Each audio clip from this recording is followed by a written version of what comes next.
A madman enters a marketplace. A madman, listen carefully, a madman enters a marketplace and he starts shouting, "Where is God? I'm looking for God. Can anybody tell me where is God?" And the people around him start laughing at him. They start mocking him and they start saying things like, "Oh, go look around that corner. He must be hiding somewhere." The madman gets angry, he gets infuriated, and he throws his lantern onto the ground and he says, "God is dead, God remains dead, and we have killed him. I might have come a little too soon for these people to realize that." Why am I talking about Nietzsche all of a sudden in this stupid football review video that I shouldn't have made in the first place? Because this club is basically dead, and that's exactly the reason why I'm talking about it. And it makes sense, it will make sense.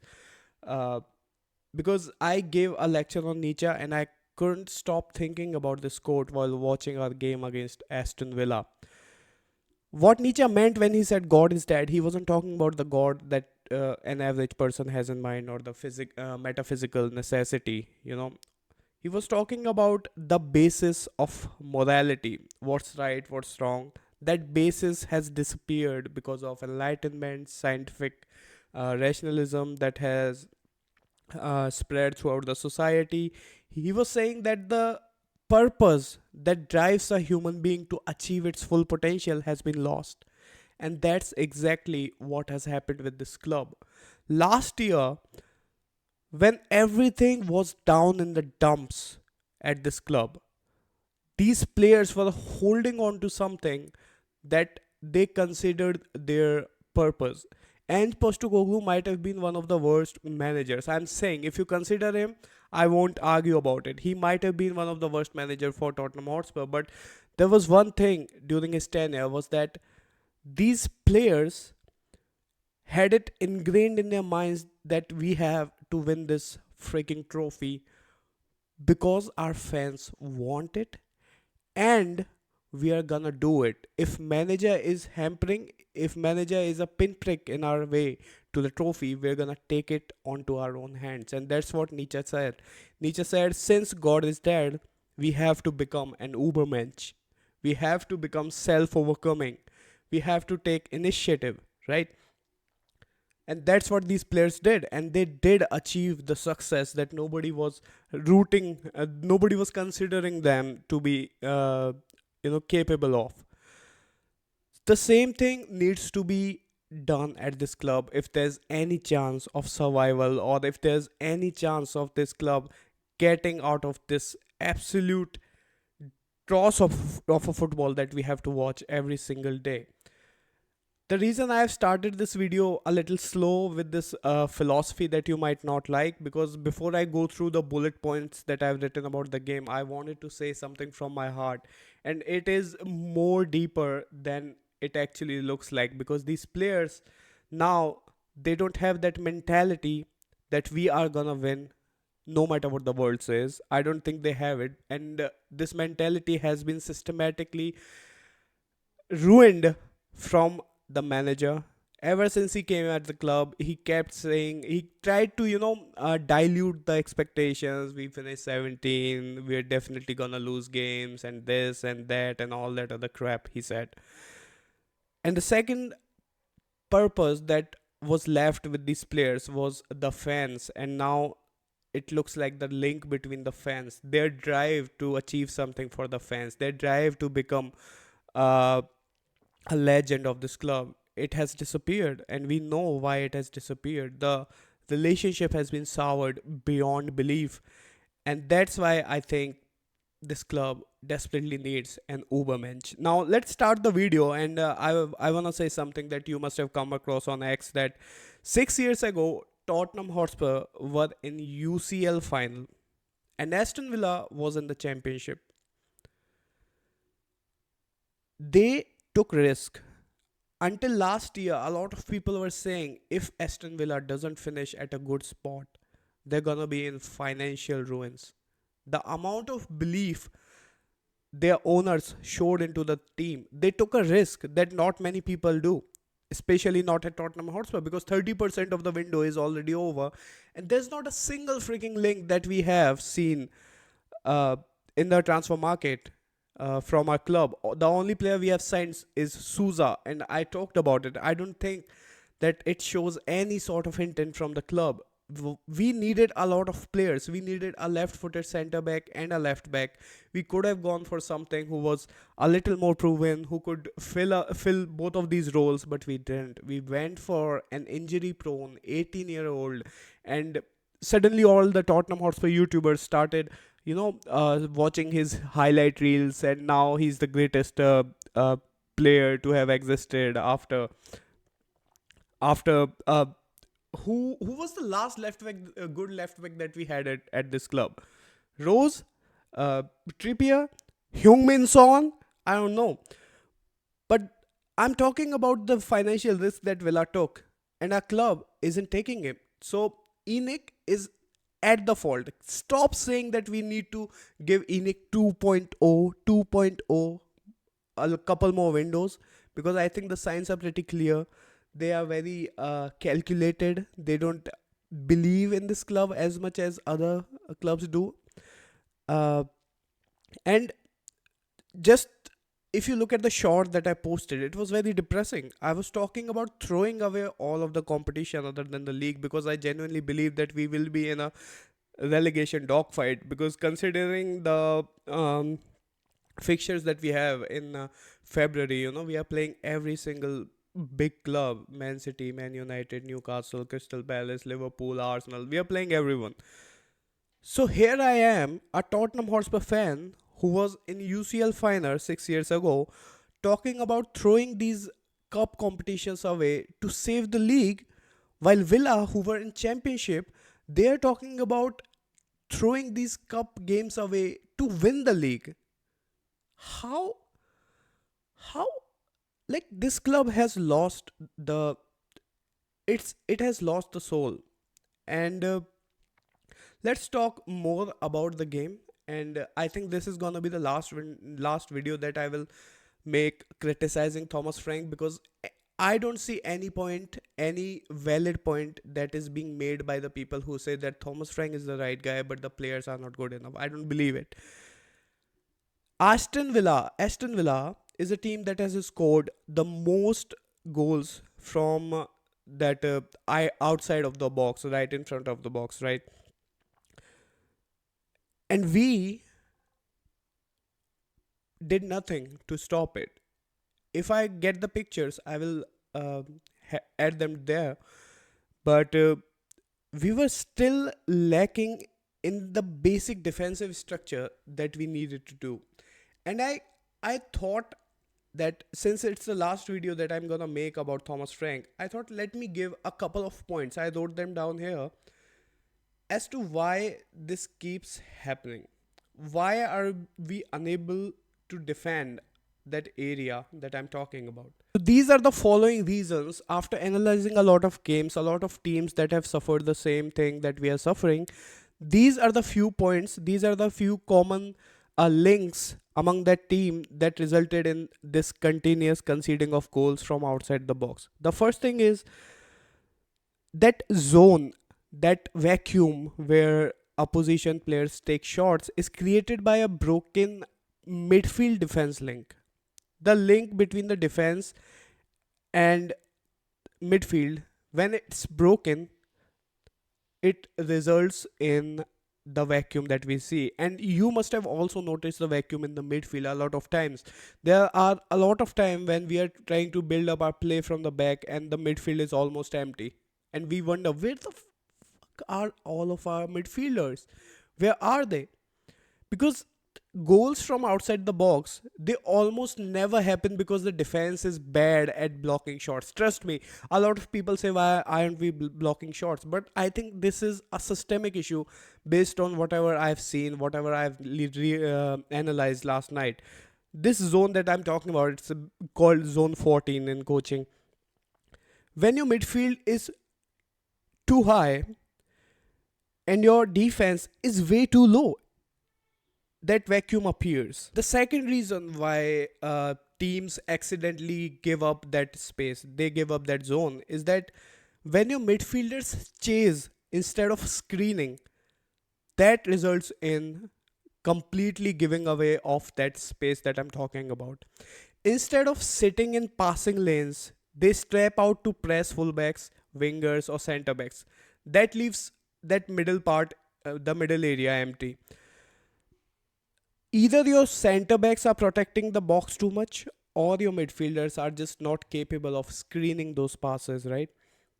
Your holding midfielder getting dragged out or getting dragged wide, you know, if he's pressing too high or covering fullbacks or not possibly disciplined. That is another reason why this happens. So all of these things, your center backs doing all these things that I've talked about, and your midfielders, your holding midfielder doing this, it creates a retreating wall effect that we talk about in football, and that's what we are seeing again and again and again under Thomas Frank, which is not a quality of a person who learns from his mistakes. Now I have already talked about it a lot. I don't wanna, talk about it again, and that's the reason I don't talk about the reasons why I think Thomas Frank should be out, because it sounds boring, right? You must have gotten bored by now when I'm enumerating these points as to why this the area that we leave is a systemic issue and not a defender issue, right? You must have gotten bored, and that's why I don't talk about it. The second thing is, our team looks very very good when they are attacking, when they are taking the game to the opposition, but we still like set up defensively. When we are 1-0 down, you must have noticed that we are waiting for their attackers to come to us.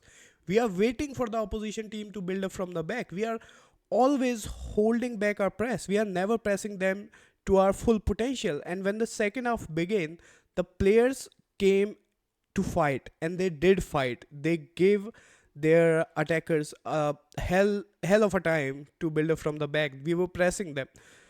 Then why is this difference? What is this cognitive dissonance that we are seeing in our team? And I think it's more about the player being trying to being the ubermensch. They are saying that, okay, this is not gonna work, this manager is not gonna stay for any longer, so we are gonna do what we think we are suited to do and what we think will bring more success to this club. And it has been proven right last year.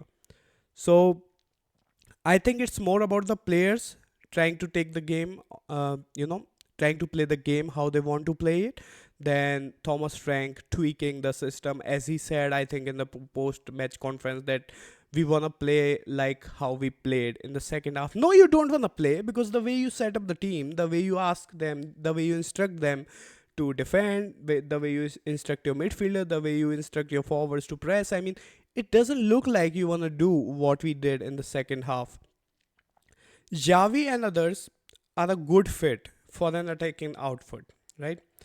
And one problem that I really want to highlight, if you had noticed during the game, when we were building from the back, Archie Gray was dropping deep to basically form a back three. And Palinia was the player right in front of our back three. Make it make sense to me. Why is Archie Gray, who can be a better ball progressor, who has a better range of passing the ball forward, why is he dropping to form the back three? Why isn't Palinia dropping to form the back three? And Gray is in the position that he's more suited to do, and that he can actually do something as a number six. He can progress the ball. Why? Just give me one reason, and I'll say sorry to everyone. I will say sorry to Thomas Frank. I will say Thomas Franking. I cannot think of one reason why he was doing this. So the bottom line is, these players, I don't think they are playing for the manager, and that's why he has to go. The whole conversation around, okay, who are we gonna bring in as an interim manager if we let him go? It it doesn't matter, because the players aren't playing for him, and it's only gonna hurt our club if we keep him any longer. So we have to bring someone. We have to, maybe the change in the manager or the playing style or the understanding, maybe it will give these players to strive for something, that purpose that I was talking about in the title of the video and in the beginning of the video. Now lastly, I think we need to deal with this the referee situation, because it's been getting on my nerves, and it's been getting on the nerves of the players, as can be seen by the behavior of our players on the pitch. We have to deal with it somehow. We have to start pressurizing the refs and their, the whole association. A lot of clubs bring in specific personnels to deal with the refs and their association. Like I think Nottingham Forest brought someone. So we have to do something about this. The post-match incidents are on a rise. We are seeing some discipline-related incident again and again. Is it discipline? Is it frustration? And I think Thomas Frank was right when he said that Paulinia was kind of, you know, incited by Watkins. He basically not ran into, but he was uh, intentionally trying to incite Paulinia to do something because he came right in front of him. He could have gone the other way. So I agree, at least I agree with Thomas Frank on something. Is the season over? I think it will be. If it's not, it will be. We have to get a caretaker in just to get that feeling of change. If there's no playing style after 30 games and your fans are leaving early in a FA Cup game, which matters a lot to Tottenham Hotspur fan, I think the signs couldn't be more clear for you to make a change about the managerial structure. And to be honest, when I talk about the transfer window and all that stuff, I think the signs are even more clear that we have to get back to our protesting ways and try to either pressurize ENIC or try to force them into selling the club. Now, it is not always a good idea to force someone to sell the club because we never know what hides uh, in the womb of future. We can never know how our next owners are gonna be. They might even be worse. But the thing is, a lot of people, a lot of Tottenham Hotspur not influencer creators are saying that okay, if you wanna let in a go, then tell me who do you want in. And I think it is the wrong question to ask the fans. The fans are not gonna give you the answer. If you want someone to tell you a suitable owner for your business, pay the money to the agencies who do these work. They go through the finances and then they go seek out, they talk to different businesses about a takeover, and then they find two or three suitors for the business. So stop asking the fans. It's a professional thing that has to be done through professional channels, through agencies, and millions of dollars are spent on just acquisition and taking over. So I think if there's anyone who's asking the fans to give them a solution before we start protesting, they are plain stupid. They don't know how finances work. They are just trying to, चाटू का देता कि हद हो चुकी है. That's what I'm trying to say. And lastly, all credit to Aston Villa. I mean, Camara was out, who I think is their second best player after Morgan Rogers, obviously. And Buendia's, man, what a game he had. They played very good football in the first half, and they came very close last year in this competition. And it was clear as a day that they value this competition. They are going after success from top to bottom. Everyone is aligned with this vision that they had, and their god, their soul, their club is not dead. But I think Tottenham Hotspur is either dead or it's in its deathbed. I hope the next video I make or the next time I meet you, I have a bright smile on my face. I mean, I can force a smile right now, but I love this club too much to pretend in front of you. So come on, you Spurs, as always, and leave comments about all the opinions I have shared in this video. I hope you all have a really good day, and come on, you Spurs.